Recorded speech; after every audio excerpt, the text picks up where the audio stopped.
Hey, what's going on, beautiful people? Been a while since I've done a Hot Topics video on my channel, but with the recent Lame Awards streaming, there were certainly a few announcements that I just wanted to quickly discuss. So, let's not waste any time and get straight into it.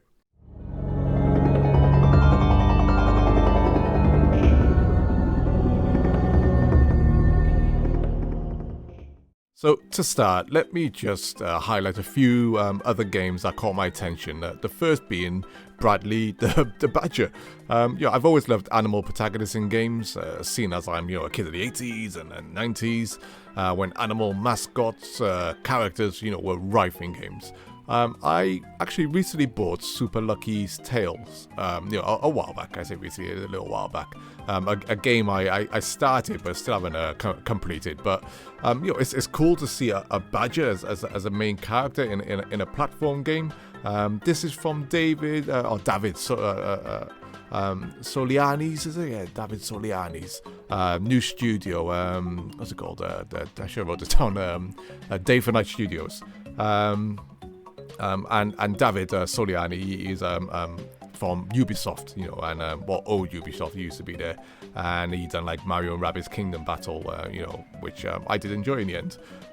It looks like the game, has some cool ideas, with its levels transforming mechanics and clearly paying some fun homage to games like Bloodborne, which I absolutely freaking love, Cyberpunk, and The Last of Us, in terms of its themes. And it'll certainly be a game I'll be keeping my eye on for sure. Next up is Exodus, a sci-fi adventure game created by former BioWare devs, some who worked on Mass Effect, a series I fell in love with on the Xbox 360. I say fell in love with, the Mass Effect 2 is just peak gaming to me. And if you've never played Mass Effect trilogy before, don't be a fool by being a Robert of gaming with me and not hooking up with the hotness and the greatness that is Liara T'Soni. Make sure you do when you play through that game. What? No, obviously that's not even fair. It's I think it's set to launch like the first half of 2027. A long wait on this one, unfortunately, but we do see gameplay, at least, which looks pretty good, and the character and alien designs look pretty good to me as well. So yeah, I'll be looking forward to this one. Next we have Resident Evil 9 with the biggest reveal being Leon Kennedy, being in the game for some sections of the game. Now I've been playing Resident Evil games since the first one came out, on the Sega Saturn for me, which was 1997, yeah. But since Resident Evil 7, I've been out of the series, aside from playing and completing the Resi 2 remake, which was good. But it looks like Resi 9 is returning to what, many of us loved about Resident Evil. A mansion location, third-person combat, and, of course, plenty of horror. We'll be playing as, what's the name, Alexia Ashford, I think it is, who, if I remember correctly, the Ashford family first appeared in Resident Evil Code Veronica, which I loved on the Dreamcast. So we should be getting some interesting lore, at least I feel. But anyway, yeah, Resi 9 is certainly on my radar, and we Resi fans are certainly, we certainly like Leon as a playable character. So there we go. And last of the quick mentions is Orbitals, which will be a Switch 2 exclusive. I believe it's from a new Japanese studio named Shape Farm. Shape Farm, and based off this trailer, this to me looks like a love letter to classic 80s anime. Much like I don't know if anyone's seen like The Dirty Pair or Bubblegum Crisis, as examples, if you've heard of them, or even like Ulysses 31, which I loved as a kid as well. This game will resonate well in the Clocked household, as me and my kids love anime. So a co-op experience looking like this should be glorious and insane fun. But anyway, now on to the main topics of this video, the main games I want to talk about. So we finally have some new Tomb Raider games announced. First we have Tomb Raider: Legacy of Atlantis, which for all intents and purposes looks like to be a remake of the original Tomb Raider game. Which is one of my favorite games on the Sega Saturn. If you watch my recent Sega Saturn video, this will be the second remake of Tomb Raider we've had. After what I consider to be the vastly inferior Tomb Raider Anniversary. Lara's facial design in this new remake looks different once again to the Lara I prefer from the original game, or even Tomb Raider Legend and Underworld. She looks super different, but this I guess this new Lara isn't light years different, and it's always great to see her at least in an original an iconic outfit. I think she looks a little too babyface, I feel, in this, compared to the grown-ass looking woman she was in Tomb Raider Underworld. I'm not sure why we're getting another remake of the original Tomb Raider again, and I think people would have probably preferred a remake of Tomb Raider 2 at this point in time.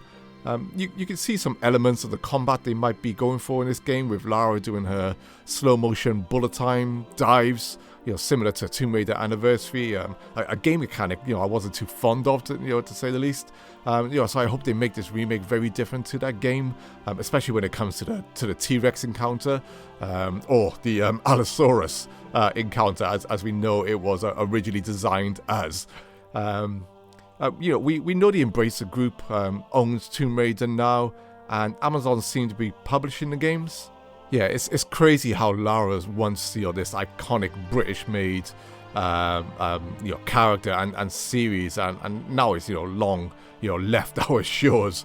Overall though, I'll keep an eye on it, and although I recognize many familiar areas from the original game in this trailer, it's clear that it's going to look and play completely different, which in some respects I prefer now, I think.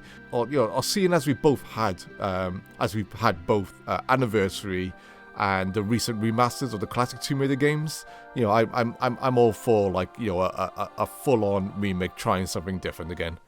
And then we also saw a brand new game in a series titled Tomb Raider Catalyst. This seems to be trying to merge the timelines of the new Survivor Lara with the classic Lara. As for her character design in this one, for me, it barely looks like her upon first reveal. I don't know what they're going for with this one. I honestly don't.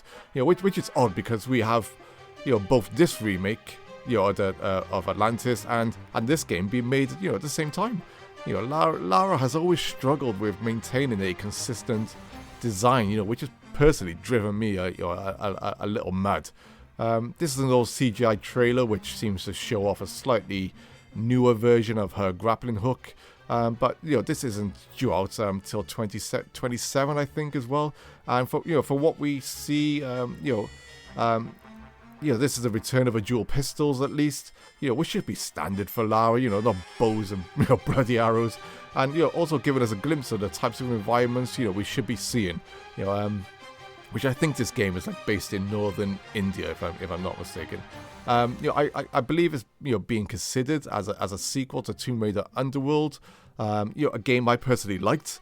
Even if some areas, repeated themselves visually, but yeah, this new game is a wait and see for me, as I wasn't a huge fan of the Survivor era, with me just dropping Shadow of the Tomb Raider in disgust. But as always, let's see where they take it, and it's a long ways off anyway. Next, I want to talk about Diablo 4: Lord of Hatred. We got to see some new gameplay for Lord of Hatred. With Mephisto being the main prime evil. If anyone knows me, I'm a massive Diablo 2 fan. But since Diablo 3, the series has greatly changed. I've only played the demo of Diablo 4, and honestly, I can't bring myself to buy the game at the moment. I might one day, but yeah, these games play completely differently to what Diablo used to be. The Diablo I preferred. I thought the new CGI trailer for Lord of Hatred shown looked absolutely dire. Especially if you compare it to the cinematic masterpiece that was a CGI trailer for Diablo: The Lord of Destruction with Baal. which still to this day remains one of my favorite CGI trailers ever. Personally for me, Diablo has just lost its way. I shall take your position into consideration. But speaking of CGI trailers, the trailer for the new Divinity game, from Larian Studios was everything that Diablo 4 should have been, visually for the trailer. At least continuing, because the first, Diablo 4's early CGI trailers, they were pretty decent. I own Divinity 1 and 2 on Steam. You're still yet to complete them, but I bought them after coming off Pillars of Eternity, another classic D&D or CRPG, game which I had a great time with. And speaking of Larian Studios, I still haven't played Baldur's Gate 3. I'm an old Baldur's Gate fan, primarily because I really haven't had the setup to do it justice, the type of justice I want. And I've always played Baldur's Gate on PC, but I'll be getting something new, for this Christmas, so hopefully things will change a bit more there. Hopefully, by the time Divinity comes out, I would have maybe play the first game of Divinity, and hopefully also Baldur's Gate 3, and I'll be more than ready for the new Divinity then, because I think, at least, based off a CGI trailer in terms of concept, and we know what Divinity should be like, there's potential there, the CGI trailer looked phenomenal. And, lastly, let me talk about the new Street Fighter the movie trailer, which was shown at the Game Awards in all of its 25-second glory. Now, I have done myself once again nowhere near enough justice in terms of my love for Street Fighter on this channel, with Street Fighter Alpha 3 being my favorite fighting game ever.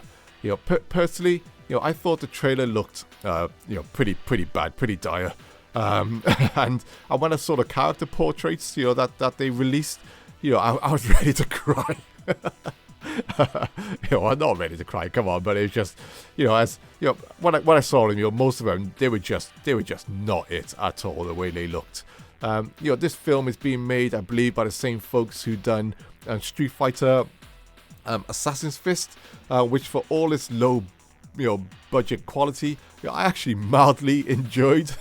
There's clearly a big cast of characters in this new film with some odd inclusions, but yeah, the trailer just didn't do it for me. Saying that though, when the cast walked out on stage, something I watched after, I was actually filled with a little bit more optimism. At least based off their energy.